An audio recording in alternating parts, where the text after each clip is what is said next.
I've lived long enough to see brilliant people waste their lives chasing mediocrity. It doesn't come all at once, it sneaks up on them slowly. One compromise here, one excuse there, one more day saying, I'll start tomorrow. And before they know it, they're old, wondering where all that potential went. I've seen this pattern so many times that I can predict it before it happens. The truth is, mediocrity is the easiest thing in the world to achieve. It requires no effort, no courage, no risk. All it demands is that you stay comfortable, that you trade greatness for convenience. But comfort is a deceptive currency. It buys you peace today and regret tomorrow. When I was young, I wasn't the smartest, the strongest, or the most connected. I was just hungry. I didn't want to live a life that faded into the background. I wanted to build something that would outlast me. Not for fame, not for recognition, but because I understood one thing early on. You only get one shot at this. You have one life. And if you spend it doing something you don't love, surrounded by people you don't respect, chasing things that don't matter, you will never forgive yourself. People often ask me what separates those who make it from those who don't. It's not talent. It's not luck. It's mindset. It's the refusal to settle. I've met people with half the intelligence of others, but 10 times the determination. And they win every time. Because the world rewards consistency, not intensity. Most people get excited for a week, and then they stop. The winners? They just keep showing up day after day, even when no one's watching. That's how greatness compounds, not through bursts of passion, but through quiet, boring persistence. Mediocrity loves company. It wants you to fit in, to be normal, to stop reaching higher. But normal isn't a compliment. It's just the average of everyone who gave up. When people told me to diversify, to play it safe, I ignored them. Because safety doesn't build empires. I didn't want 10 mediocre investments. I wanted 1 or 2 extraordinary ones. The same rule applies to life. Don't scatter your energy chasing every trend or opportunity that crosses your path. Focus on what truly matters to you and pour yourself into it completely. Most people drift through life waiting for the right moment, the right time, the right feeling, the right circumstances. But the truth is, there is no right time. The stars will never align perfectly. You have to move while you're uncertain, while you're scared, while you're unprepared. Because the cost of waiting is far greater than the cost of failing. Failure teaches, waiting kills. I've failed hundreds of times, but each failure refined my judgment, sharpened my instincts, and taught me what not to do next time. That's the kind of tuition life charges. You either pay it willingly or pay it in regret later. When I look around today, I see too many people living reactively. They consume instead of create. They follow instead of think. They drown in distractions, scrolling away the hours, convincing themselves they're learning something. But consumption without action is just another form of procrastination. You can read every book, watch every lecture, study every strategy, but unless you act, it means nothing. The world doesn't reward what you know. It rewards what you do. I learned the value of discipline early. Every dollar I earned, I treated like a seed. I didn't spend it to feel good. I invested it to grow. The same goes for time. Every minute you waste today is a dividend you'll never collect tomorrow. That's why I've always said, the best investment you can make is in yourself. Learn relentlessly. Protect your reputation. Build habits that outlast your emotions. Because there will be days when motivation fades, but habit will carry you through. You can't build a great life if you're afraid of being different. People laughed at me when I didn't follow the crowd. They mocked my simplicity, the same house, the same routines, the same quiet life. But the truth is, success doesn't need to shout. It just needs to endure, and endurance requires clarity. You must know who you are and what you want. The moment you start chasing other people's definitions of success, you lose your compass. There's an epidemic in this world, not of failure, but of average. Too many people are content with good enough. They choose the easy job over the meaningful one. They choose comfort over growth. They chase appearances over impact. And the saddest part? They think they're being practical. But practicality, when rooted in fear, is just another word for surrender. The people who achieve extraordinary things aren't born with special gifts. They're just brutally honest with themselves. They don't hide behind excuses. They don't wait for permission. They take responsibility for everything, even the things they can't control. Because once you take ownership, you take power. When I see young people chasing shortcuts, crypto schemes, quick profits, overnight fame, I don't get angry. I get sad because I know how it ends. Life rewards patience, not panic. I've made billions by doing nothing for months, sometimes years, while others chase the latest trend. I waited for the right moment, and when it came, I moved decisively. That's the difference between activity and productivity. Most people can't tell the two apart. They mistake motion for progress. But motion without direction leads nowhere. If you want to escape mediocrity, start by asking yourself one simple question. What are you doing every day that moves you closer to the person you want to become? If your answer is nothing, then change it today. You don't need a perfect plan. You just need the courage to start. The biggest risk isn't failure, it's regret. I've never met an old person who regretted trying and failing, but I've met countless ones who regretted never trying at all. Mediocrity is comfortable because it's predictable. You wake up, go to work, come home, repeat. No surprises, no growth, no risk. But comfort zones are prisons built out of fear. They feel safe until you realize the door was never locked. You just never tried to leave. I've spent my life stepping outside that door again and again. It never gets easier, but it always gets better. The reason most people never reach greatness is that they're addicted to validation. They want to be liked more than they want to be respected. They want applause more than mastery. But the truth is, mastery is lonely. You'll spend years in silence, perfecting your craft while no one notices. That's the price of excellence. Most people aren't willing to pay it. You have to learn to delay gratification. When I bought my first shares of Coca-Cola, people laughed. They thought it was outdated. They wanted the next big thing. But decades later, while they were still chasing fads, I was still collecting dividends. That's what consistency does. It turns patience into wealth. The same applies to every part of life. Relationships, careers, habits, they all compound. You don't see the results immediately, but over time, they become unstoppable. You see, mediocrity doesn't happen overnight. It happens in small decisions.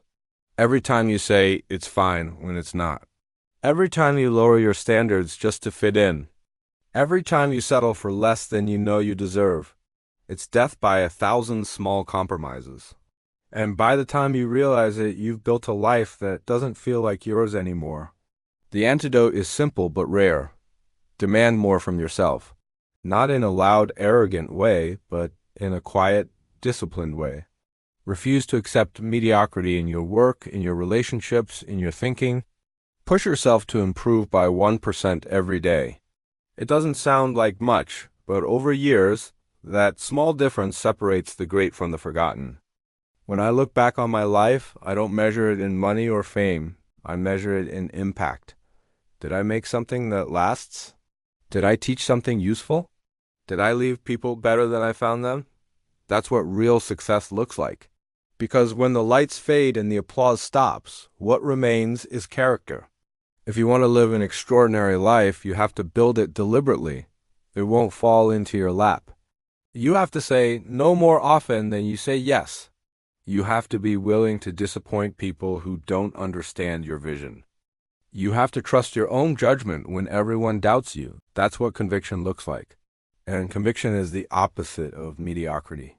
You have one life, one chance to turn potential into reality. Don't waste it trying to impress people who don't care. Don't waste it playing small because you're afraid of standing out. Don't waste it working a job you hate just to buy things you don't need.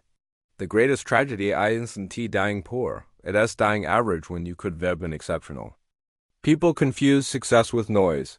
They think if something is loud, it must be important. If it's trending, it must matter. I learned early that the most powerful things in life are often silent. Compound interest, consistency, integrity. None of them shout. They just work every day, quietly building momentum while the world chases distractions. Most people never learn to appreciate that. They want fireworks, not furnaces. But a furnace gives steady heat. Fireworks fade in seconds. There's a reason I spend my time reading instead of reacting. Every minute spent reacting is a minute lost thinking. Thinking is how you separate signal from noise. When you think deeply, you see patterns everyone else misses, the emotional cycles, the greed, the fear. In business, in life, it's all the same. People repeat the same mistakes because they can't control their emotions. They buy high because they feel left out, and they sell low because they panic. You can't be extraordinary if you live like that. Mediocrity is ruled by emotion. Excellence is guided by principle. If you really want to live above average, learn to do hard things when they're inconvenient. It's easy to make good choices when everything feels good. The test comes when it doesn't. Discipline only matters when comfort disappears. That's when character shows up. Every person I respect has one thing in common: they kept their word when it cost them. That's how you build a life that compounds in value. A single act of integrity repeated daily turns into a reputation. And reputation, once earned, will feed you forever. I see young people rushing, desperate to arrive. They want everything now: the career, the money, the recognition, but you don't build oak trees overnight. You plant the seed, water it, protect it, and wait. The waiting is what separates you. Because the world is full of people who start strong but quit the moment results aren't instant. They forget that all meaningful success is invisible at first. When I started investing, nobody cared. When I was learning, nobody clapped. But every page I read, every hour I studied, compounded quietly in the background. You can't see compound growth until it explodes. But by then, it's unstoppable. Mediocrity tempts you with shortcuts. Why read when you can copy? Why build when you can buy? But shortcuts cut something out of you, the depth that comes from struggle. The reason long-term thinkers win isn't just because they plan better. It's because patience teaches humility. When you wait, you learn that not everything bends to your will. You learn to adapt, to endure. That's power no one can take away. People chase leverage through money or fame. The real leverage is control over yourself. Once you master that, nothing external can shake you. One of the hardest lessons I learned is that simplicity outperforms sophistication. Everyone wants to look clever.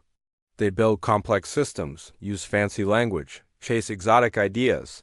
But the best ideas are simple enough for a child to understand. Spend less than you earn. Be kind to people. Tell the truth. Learn every day. Avoid debt. Stay consistent. These aren't secrets. They're disciplines. The secret is doing them for decades without boredom breaking your focus. Boredom is the enemy of greatness because it whispers, "You deserve excitement." No, you deserve results. If you ever find yourself feeling average, it's not because you lack potential. It's because you've forgotten your standards. Life will always try to lower them. People around you will say, "Relax, it's good enough." That's mediocrity recruiting new members. Say no. Protect your standards like they're your most valuable investment, because they are. The moment you compromise them for convenience, you trade long-term excellence for short-term comfort. And that's a trade you'll regret every time. I've been rich for a long time, but wealth never changed my definition of success. To me, success is waking up excited to do what you love, surrounded by people you trust, and going to bed with your integrity intact. That's it. I know billionaires who fail that test every day. They have everything except peace. Peace doesn't come from numbers. It comes from alignment, when what you think, say, and do all match. Mediocrity lives in conflict. It says one thing, feels another, does something else entirely. That split eats away at you until you forget who you are. There will always be moments when life tests whether you mean what you say. When those moments come, don't flinch. If you claim to value discipline, keep it when the schedule breaks. If you claim to value honesty, hold it when it costs you money. Those are the defining moments. You don't rise to the occasion, you fall to the level of your preparation. So prepare every day, not for applause, but for those quiet battles that decide your direction. Most people dream too small because they underestimate time. They think 5 years is long. It isn't. In 5 years, you can reinvent yourself entirely, financially, mentally, physically. The problem is, most people underestimate what they can build with consistency and overestimate what they can do in a burst of motivation. They sprint for 2 weeks, collapse, then blame luck. You don't need luck. You need a system and patience. Luck favors the prepared. Preparation, done daily, turns probability into inevitability. Every time you feel envy, use it as a mirror. Ask, what does this person have that I actually want? Usually, it's not their stuff, it's their freedom, confidence, or peace. Those are earned through discipline. You can't buy them, but you can build them. Replace envy with effort. Replace complaining with creating. Replace doubt with data. Measure your progress, refine it, and keep moving. That's how you escape average thinking. You stop seeing others as competition and start seeing them as proof that something greater is possible. When you reach a level of calm that no amount of noise can shake, you'll realize how rare it is. People will call you lucky, detached, even cold. But it's not coldness, it's clarity. You've learned not to react to every emotion. You've learned to think before moving. That's what separates a wise investor from a gambler and a leader from a follower. Wisdom is emotional patience applied to reality. So keep reminding yourself, one life. That's all you get. One chance to see how far you can go if you give everything you have. Don't waste it chasing average goals or surrounding yourself with average minds. Find something worth dedicating your life to, then do it with your full heart. If it takes 20 years, good. The time will pass anyway. The difference is what you'll have to show for it.